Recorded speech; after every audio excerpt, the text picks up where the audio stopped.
very happy to be inimitable. And this is an amazing event you guys put on. I'm so happy to be here, and thank you so much for sticking around until 9 o'clock. This is such a terrific place. I'm going to read a very short essay on the theme of belongings as well as belonging, and the title is What My Mother Wanted Us to Pack. After our mother died last year at age 91, my 4 sisters and I gathered to clear out her apartment. We didn't imagine the work would be onerous because our mother, a modest, orderly person determined never to be a burden to her kids, had consciously downsized over the years as she and my father moved from their suburban home to a small apartment in a senior residence. Her closets were Spartan, and though a voracious lifelong reader, she had given away all but a few shelves of books. Many of the items in her kitchen, including a cookie jar shaped like a pigtailed Dutch woman, had not been updated or replaced since the Second World War. My sisters and I laid our mother's jewelry on the bed and divided it. We sorted through stacks of photographs. Our mother had left a handful of love letters written by our father in 1944, as well as a diary from the early years of their marriage. And, always a planner, she had left us a black notebook in a drawer, What My Family Should Know. Smoothing the way for us with a final meticulous set of instructions, she had provided the name and number of a funeral home, along with information about the graveyard plot, already paid for, and suggestions about the music we should play at her memorial service. Finally, there was a key to a storage locker in another part of the building. A storage locker. What had she squirreled away in there? We took the key and went to look.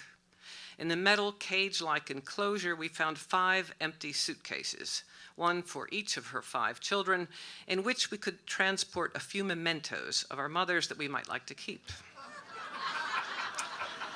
My sisters and I all live more than a half a day's drive from our mother's apartment, and each of us has a home filled with plenty of stuff.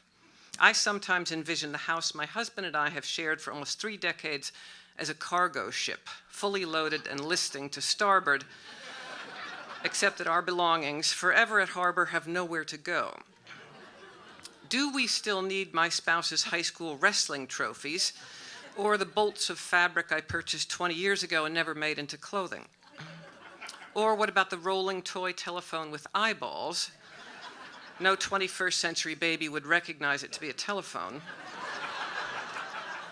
Or the boxing bag our children required as an outlet for hostility during their teenage years.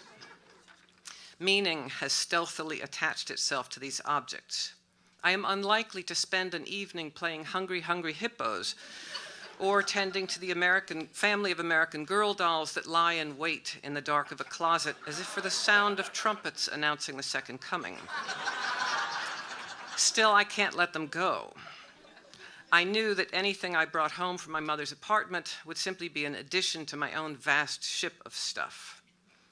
But there were the 5 suitcases. As if preparing for some sort of trip, my sisters and I went back to the apartment.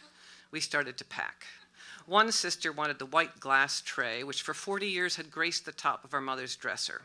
One wanted the silver hand mirror, one the cross-stitch pillows, one the Dutch lady cookie jar.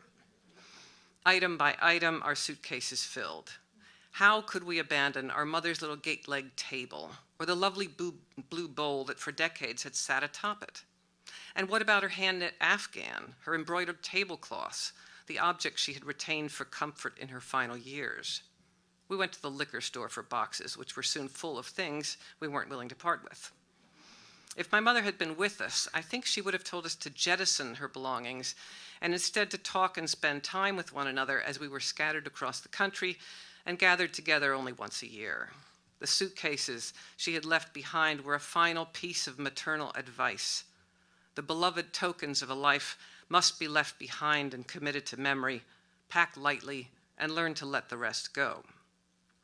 That night, exhausted, my sisters and I ordered takeout food. The bill came to $82. Searching for cash in the tumult of our mother's apartment, among the suitcases and the boxes, we found her wallet. In it, precisely $82. Enough to feed us all once more before we went home.